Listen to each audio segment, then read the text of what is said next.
Labas, Valda. Labas, Indrė. Labai smagu, kad sutikai pasikalbėti ir leidi mums pasirūpinti tavo oda.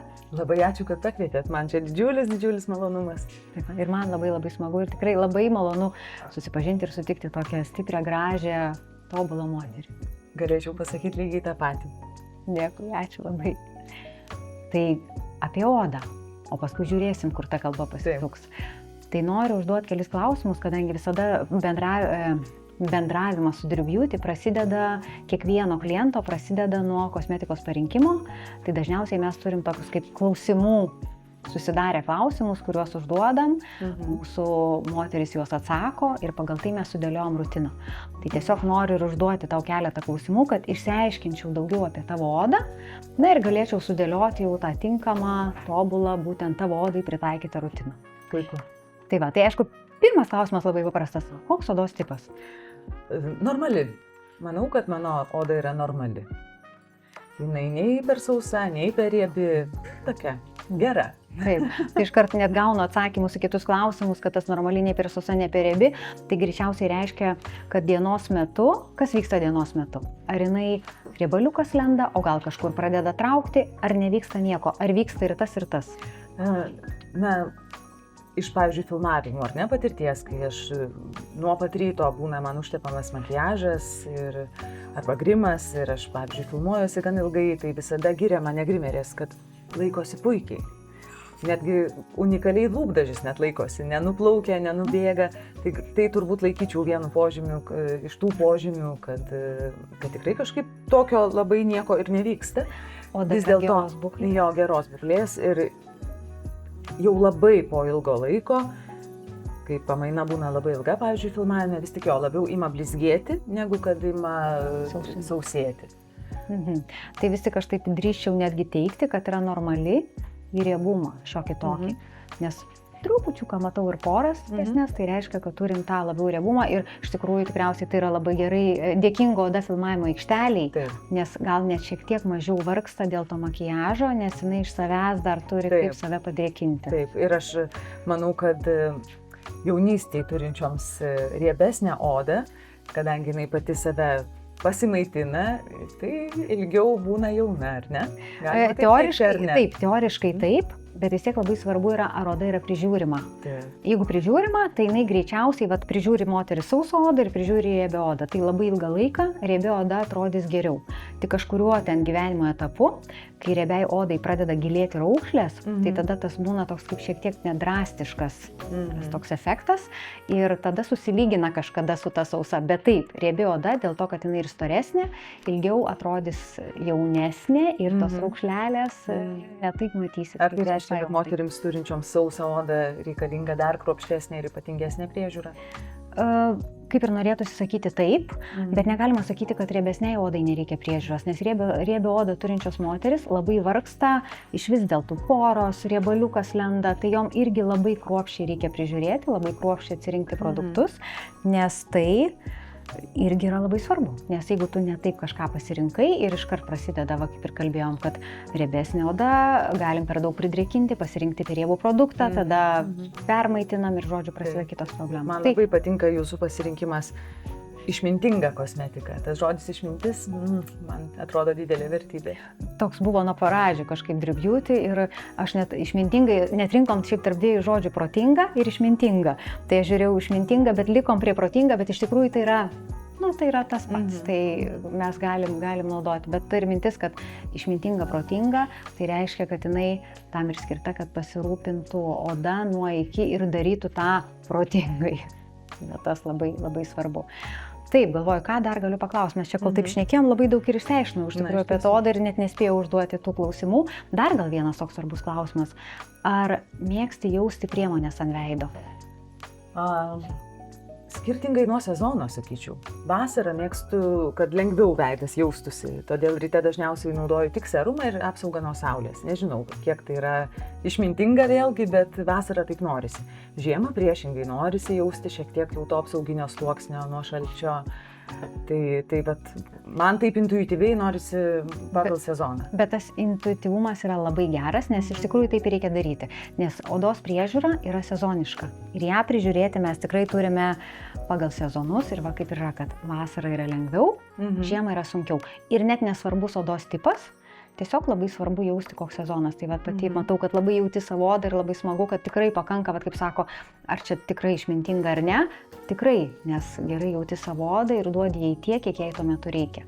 O ten prikrauti sluoksniais, tai nebūtinai tai bus kažkas geriau ir daugiau naudos. Apskritai, man atrodo, moteris, mes turime tą labai ryškią intuiciją ir jinai mums daug ką pasako, ar ne? Reikia kiekvienai jos nepamiršti. Taip, kaip jo nepamiršti, išsigryn ir kažkur, nes labai dažnai pasislėpia. Taip. Moteris pasimeta tarp tų kosmetikos lentynų ir gausos ir tada pradeda tiesiog tos daryti tokius ne visada protingus sprendimus. Tai taip, intuicija visada tikrai pagelbėja. Jausti odą, klausyti odą. Kaip ir visą savo kūną, ar ne? Aš manau, tai galioja tiek mitybai, tiek judėjimui. Aš, pavyzdžiui, mano mėgstamiausias sportas yra masažas. Aš guliu ir mane masažuoja. Tai aš vadinu mėgstamiausiu savo sportu. Svarbu turėti mėgstamus dalykus, kas patinka ir ką norisi daryti. Tai va, bet sportas gerai būtų ir ne tik, o pati sportuoji? Scenai. Scenai. Kadangi mano darbas toks yra, kad aš nesėdžiu ir nėra kažkokių tai tokių, sakyti, visada esu judesyje. Nėra sėdimo darbo. Taip, nėra sėdimo darbo, visada judu. Tai aš turiu mėgstamas vidinių raumenų treniruotes, į kurias einu kartą per savaitę, bet ten irgi daugiau gulėti reikia, negu kad kažką tai daryti. Vidinių raumenų labai Taip. Ir net tu nesupranti, kaip gulint ir per daug nejudint, kitą dieną tu jautiesi, ir būtum tikrai intensyviai sportavęs. Bet tai tikrai geras. Bet vėlgi, aš visą laiką klausausi savo kūno ir savo odos ir visko ir laikau tai didžiausiu mokytojų, kad tos žinios ateitų ne iš išorės, o iš tikrųjų iš mano pačios poreikių. Todėl labai svarbu individualumas, nes mes skirtingos, ar ne, ir mūsų odos skirtingos, ir poreikiai skirtingi. Ir informaciją iš tikrųjų mes priimam tada, kai mums jos reikia. Jeigu mums kiša ją per prievartą, kai mums jos nereikia, mes jos ir nepriimam. Tai vat, kaip pati sakai, kad tada, kai reikia, tu ją pasiemi, sugramuluoji ir pritaikai pagal savo poreikius. Ir čia yra ta didžioji išmintis, man atrodo. Tikrai taip. Tai va, tai gal dar kokį klausimą? Aš sakyčiau, mano galbūt vis dėlto pasiekmė tam tikro gydymo, kai aš turėjau problemų dar ankstyvo jaunystėje su tokiais bėrimais, paliko pasiekmes raustančios odos tam tikroj teritorijoje. Tai vat kaip šitą problemą reikėtų spręsti. Moteris esu pastebėjus, su amžium dažnai susiduria su rožinė, kurios net nėra, jeigu liaudiškai tariant, paguglintume, tai rastume atsakymą, kad tai beveik nesprendžiama problema, šiek tiek ją galima kontroliuoti. Kaip apie tai? Manau, moterims daug kam būtų labai vertinga išgirsti, kaip su tuo gyventi. Taip, rožinė iš tikrųjų neaktyvėja su amžium, nes tiesiog oda nebe tokia atspari ir ją lengviau pažeisti. Taip, problema kartojasi būtent labai dažnai. Ir tą raudonį galima kažkiek valdyti, ne visada, bet dažniausiais atvejais tikrai galima suvaldyti. Labai svarbu yra švelnios priemonės, labai svarbu vengti karščio šalčio, labai netgi jeigu mėgstami masažai, tai vėlgi irgi ypač veidui labai atsargiai žiūrėti ir jie neturi būti labai tokie intensyvūs ir stiprus. Aišku, pirtis irgi taip atsargiai, tokie šalčio karščio visada reikėtų vengti, bet lygiai taip pat reikia ir mitybą žiūrėti. Mityba irgi labai daro įtaką ir ta rožinė kartais gali būti sąlygota ir tų pačių, ir pieno produktų, ir grūdinių produktų, ir be abejo cukraus, tai irgi daro įtaką. Galbūt akniai daugiau, bet nereikia atmesti, kad ir tiesiog prastai mitybai viskas matosi ant mūsų veido. Ir rožinė yra tas pats uždegimas, tai mūsų veidas jaučia uždegimą. Priemonėmis švelnus produktai, aišku, kad neerzintų, nejautrintų, kad būtų kuo mažiau kvapų, jeigu galima net bekvapiai, raminančios medžiagos. Tai kaip ir dažnai miniu, kad azelaino rūgštis labai gerai veikia, su rožinė kovoja, niacinamidas labai gerai, tas pats vitaminas C. Šiaip iš tikrųjų reikėtų stiprinti odos apsauginės funkcijas. Tai keramidai, irgi Drip Beauty turim keramidų serumą, kuris tiesiog visoms jautrios odos būklėms, ar rožinė, nerožinė, kitos problemos tikrai padeda ir pagelbėja. Tai va, Nuostabu. taip. Mane taip, labai ir žavi jūsų kompetencija, turiu pasakyti. Ačiū. Labai, labai smagu, tiesiog myliu savo darbą, mėgstu tai daryti, patinka tą daryti ir to gyvenu. Ir tai jaučiasi, man atrodo, kad svarbiausia ir yra tas ketinimas, ar ne, dalintis su žmogum pagal savo sąžinę, pagal savo kompetenciją tuo, ką gali geriausiai. Ir šitą aš labai jaučiu jūsų kūryboje, čia irgi yra kūryba, ar ne? Taip, manau, Ir pati tuo vadovauju savo gyvenime ir irgi taip pat stengiuosi visada daryti taip, kad visų pirma mano sąžinė būtų rami.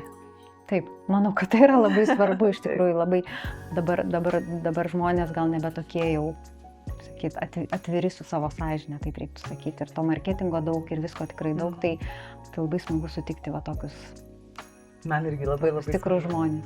Ačiū. Tai ačiū Valda ir tau ir tikiuosi, kad priemonės tiks, rutina sudėlios. Jau labai tinka. Jau labai tikrai mėgaujuosi jas naudodama ir ypač patinka, kad ne tik prausiklis kremas, bet ir tos tokios, kaip aš sakau, slaptos priemonytės, kaip tas BHA gelis, kaip tie serumai. Tai man labai smagu. Taip, pilna rutina iš tikrųjų yra ne vien tik kremas, ne vien tik prausiklis, bet kaip sakom, yra tie slapti ginklai, kurių ne visos juos žino ir kartais net nustemba, kad šveitiklė, nes BHA gelis yra kaip šveitiklis, kad jį reikia naudoti pastoviai, o kam? Arba tonikas, pavyzdžiui, ar ne? Man atrodo dažnai, kam čia, kas čia kažkoks vandenėlis, o vis dėlto visai kitas pojūtis. Taip, ir ypač jeigu to toniko sudėtis yra išskirtinė, tai jis ir naudosis visai kitaip. Tai taip, tos mažos, kaip sakyti, velnės slypi mažose detalėse. Arba Dievas. Taip, sakoma, kad ir Dievas slypi detalėse.